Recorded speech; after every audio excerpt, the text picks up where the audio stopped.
Hello बच्चों, आज हम सभी इस वीडियो में 66 से प्रश्न स्टार्ट करेंगे। ठीक है, पार्ट 1, पार्ट 2, पार्ट 3 और पार्ट 4 हमने लगभग 65 प्रश्नों को देखा है। ठीक है, ये वीडियो उन सभी बच्चों के लिए बनाई जा रही है जो 10वीं क्लास में मैथमेटिक्स एग्जाम देने वाले हैं। ठीक है, तो मैं आप सभी छात्रों से ये कहना चाहता हूं कि अगर आप अपने दोस्तों को इस वीडियो को शेयर कर देंगे तो शायद उन लोगों को भी कहीं ना कहीं फायदा मिलेगा। ठीक है, तो चलिए 66 नंबर प्रश्न से स्टार्ट करते हैं।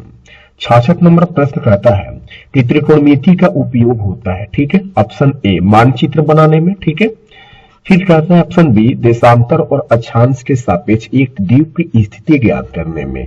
सी कहता है ए और बी दोनों में, और डी इनमें से कोई नहीं।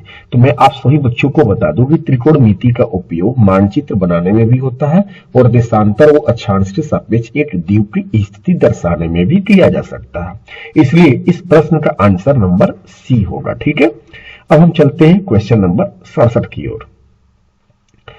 67 नंबर क्वेश्चन कहता है कि उन्नयन कोण और अवनमन कोण, ठीक है, आपस में बराबर एकांतर कोण है, आपस में रैखिक कोण है, आपस में बराबर सम्मुख कोण है, आपस में पूरक कोण है। ठीक है, तो यहां पर देखिए, पहले आप उन्नयन कोण और अवनमन कोण को समझ लीजिए। देखिए, ये आप जो है यहां पर है, ठीक है, नीचे है, और आप नीचे से एक ऊपर की ओर एक कार देख रहे हैं। ठीक है, तो जब आप इस आपकी आंखों द्वारा और इस कार के बीच की जो रेखा है इसे हम बोलेंगे दृष्टि रेखा। क्या बोलेंगे बच्चे? दृष्टि रेखा। और ये रेखा जो है आधार वाली, इसे हम बोलेंगे क्षैतिज रेखा। तो दृष्टि रेखा और क्षैतिज रेखा के बीच के कोण को क्या बोलते हैं? उन्नयन कोण। ठीक है, इतना याद रखना है।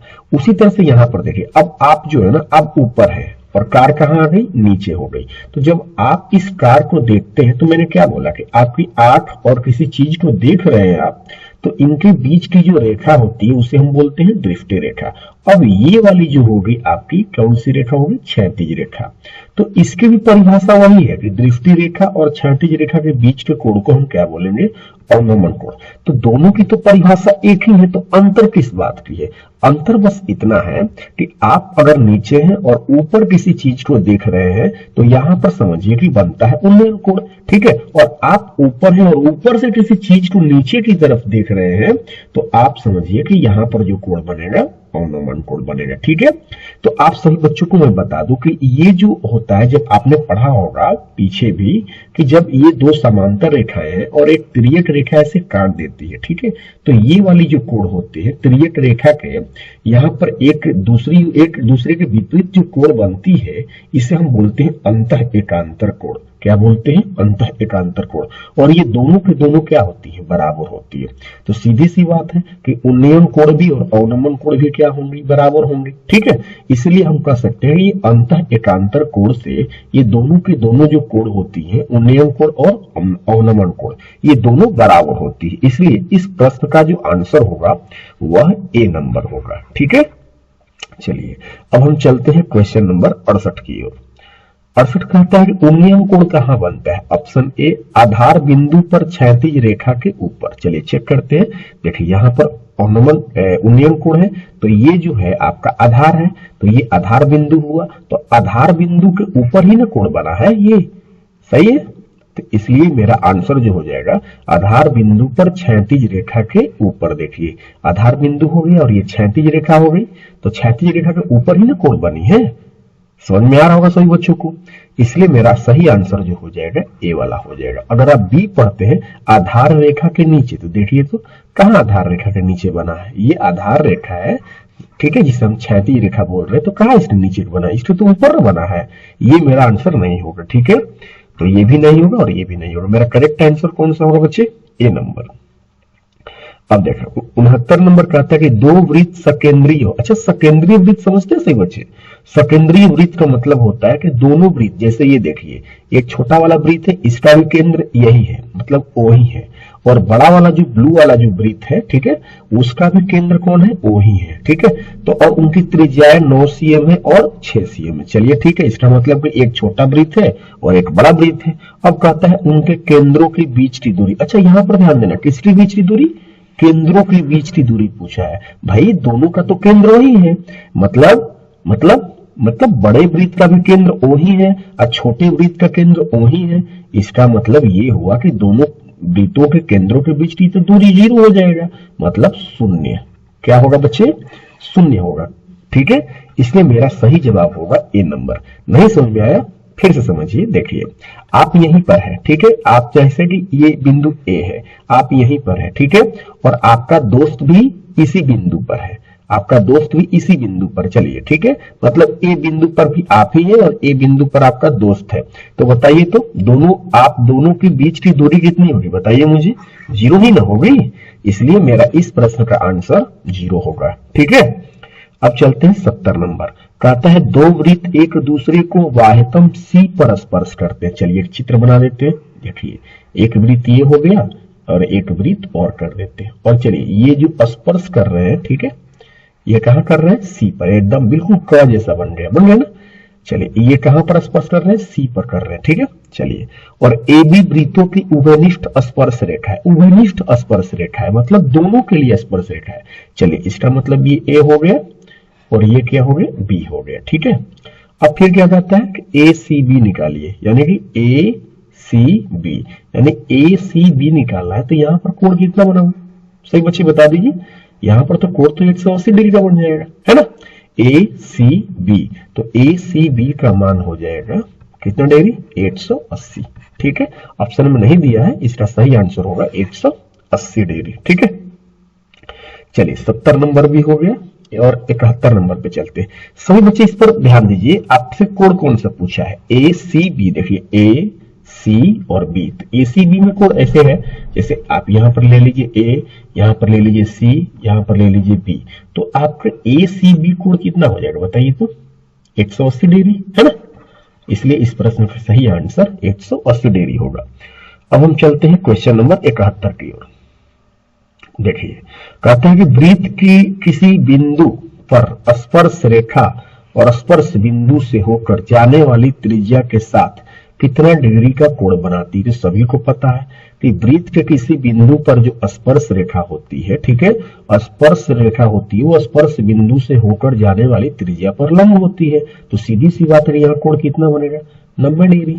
ठीक है, तो इस प्रश्न का सही जवाब बी नंबर होगा। अब हम चलते हैं 72 नंबर।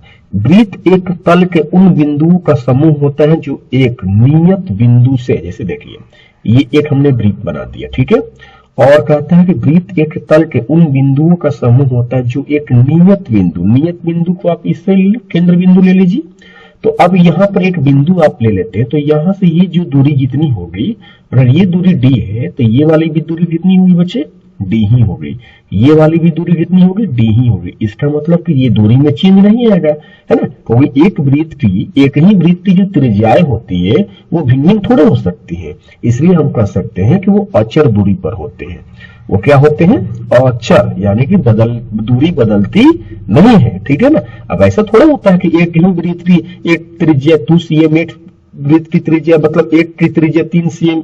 तो वृत्त जब एक ही है, ठीक है, तो यहाँ पर ये 2 cm है, तो ये वाला भी कितना cm? 2 cm होगा, ये वाला भी 2 cm होगा, ये वाला भी 2 cm होगा। तब तो ये अचर दूरी हुआ ना, दूरी थोड़े बदल रहा है यहाँ पर। ठीक है, चलिए अब हम चलते हैं 73 नंबर। कहता है कि एक वृत्त की कितनी स्पर्श रेखाएं खींची जा सकती है? अब लीजिए, ये एक वृत्त हो गया, तो इस वृत्त के कई सारे अनंत बिंदु होते हैं, तो इस पर तो कई सारे स्पर्श रेखा खींच सकते हैं। ठीक है, इसलिए हम कह सकते हैं कि यहाँ पर एक वृत्त के कितनी स्पर्श रेखाएं खींची जा सकती है? तो इस प्रश्न का सही जवाब होगा अनंत, है ना, क्योंकि एक वृत्त पर अनंत स्पर्श रेखाएं खींची जा सकती है। ठीक है, चलिए आगे 74 कहता है कि वृत्त की स्पर्श रेखा, कौन सी रेखा? स्पर्श रेखा। देखिए ये एक वृत्त हो गया और ये जो रेखा हुई ये कौन सी रेखा हो जाएगी? स्पर्श रेखा। ठीक, स्पर्श रेखा। तो वृत्त की स्पर्श रेखा उसे खाली स्थान बिंदुओं पर प्रतिच्छेद करती है। तो कितने बिंदुओं पर प्रतिच्छेद करती है बच्चे? एक बिंदु, मात्र एक बिंदु। इसीलिए इस प्रश्न का आंसर हो जाएगा ए, एक बिंदु पर स्पर्श करती है। ठीक है, अब क्वेश्चन नंबर 75 क्या कहता है? वृत्त तथा उसकी स्पर्श रेखा के उभयनिष्ठ बिंदु को क्या कहते हैं? अब लीजिए, ये वृत्त हो गया, ये क्या है? वृत्त, और ये नीचे वाला क्या है? स्पर्श रेखा। तो ये वृत्त और स्पर्श रेखा के उभयनिष्ठ बिंदु को, इस बिंदु को हम क्या बोलेंगे? इस बिंदु को हम बोलेंगे स्पर्श बिंदु। क्या बोलेंगे? स्पर्श बिंदु। तो इस प्रश्न का सही जवाब हो जाएगा बी नंबर। ठीक है। क्वेश्चन नंबर 76, दो सकेंद्रीय वृत्तों की त्रिज्याएं 5 cm और 3 cm। अच्छा, फिर यहाँ पर सकेंद्रीय वृत्त आ गया। सकेंद्रीय वृत्त का क्या मतलब होता है? देखिए, ये सकेंद्रीय वृत्त है, ये दो वृत्त है और दोनों की जो केंद्र है वो बिंदु ओ ही है, ठीक है। और एक की त्रिज्या कितनी सीएम है बच्चे? एक की त्रिज्या 3 cm है और एक की त्रिज्या कितनी सीएम है? 5 cm है। तो पूछा क्या है? तो छोटी वृत्त पर खींची गई स्पर्श रेखा की लंबाई पूछ रहा है, ठीक है। तो देखिए, छोटे वृत्त पर खींची गई एक स्पर्श रेखा ये हो गई AB, ठीक है। तो इस AB की लंबाई बतानी। अच्छा, ये कौन सा त्रिभुज है? समकोण त्रिभुज है। तो समकोण त्रिभुज है तो इसे आप ले लीजिए लंब, इसे ले लीजिए आप कर्ण, ठीक है। तो नीचे वाला क्या हो जाएगा बच्चे? आधार हो जाएगा। तो चलिए, आधार का फॉर्मूला बताइए। कर्ण स्क्वायर रूट में और माइनस में क्या होता है? लंब स्क्वायर।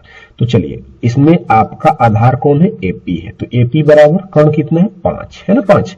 तो 5 का स्क्वायर माइनस 3 का स्क्वायर, 5 5 25, 3 के 9, रूट में 16, 16 का वर्गमूल 4 सेंटीमीटर। तो जब ये 4 सेंटीमीटर है तो ये भी 4 cm। तो आपसे AB पूछा है तो AB कितना हो जाएगा? जोड़ दीजिए, 4 4 8 सेंटीमीटर। तो फटाक से आप आंसर दे दीजिए, ए नंबर होगा 8 सेंटीमीटर, है ना। अब प्रश्न को ठीक से देख लीजिएगा और एक बार बनाने की कोशिश करिएगा, ठीक है। अब हम चलते हैं क्वेश्चन नंबर 77 की ओर।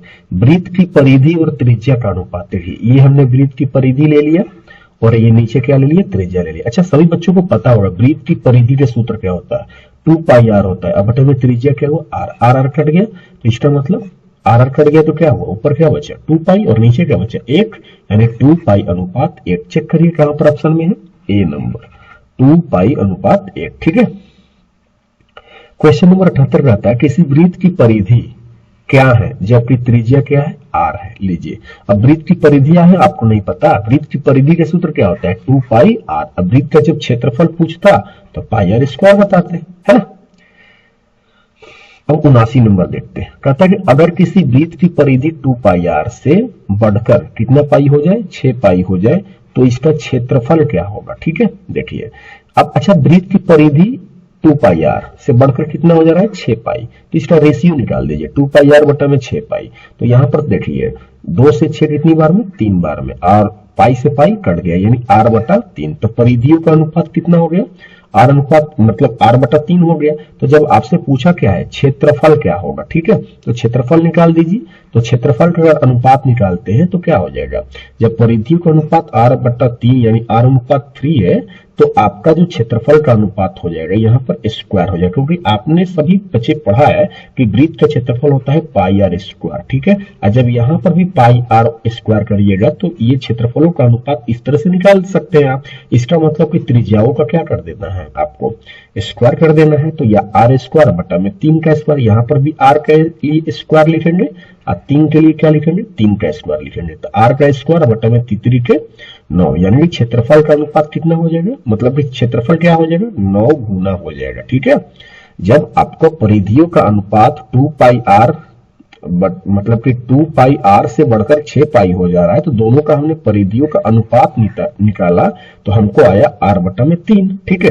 तो अब हमसे पूछा कि क्षेत्रफल क्या होगा, तो आप इसका क्षेत्रफल का अनुपात निकाल के चेक कर लीजिए। तो r स्क्वायर बटा में 9, इसका मतलब कि 9 गुना हो जाएगा, ठीक है।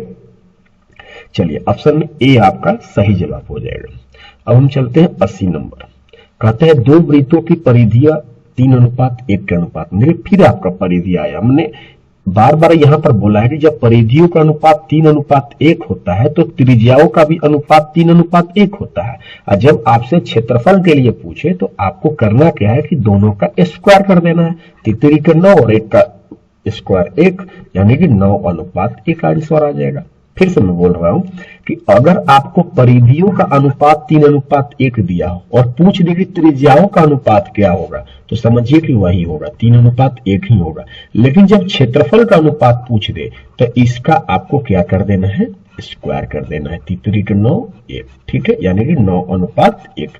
तो प्रश्न कैसे भी आ सकते हैं, आप थोड़ा सा सोचिएगा और इसको बनाने की कोशिश करिए, ठीक है। तो अभी तक से हमने ये आपका 80 नंबर प्रश्न हो गया। अब अगले पार्ट में हम लगभग 20 प्रश्नों को सॉल्व करेंगे, तो कुल मिलाकर 100 प्रश्न हो जाएंगे, ठीक है। और हम सभी बच्चों से एक रिक्वेस्ट करते हैं कि आप इन सारे क्वेश्चंस को आप जितने भी पार्ट्स में बनाए जा रहे हैं आप उसको 1-2 बार जरूर देखें, ठीक है। आपको पूरा का पूरा समझ में आएगा, ठीक है। धन्यवाद।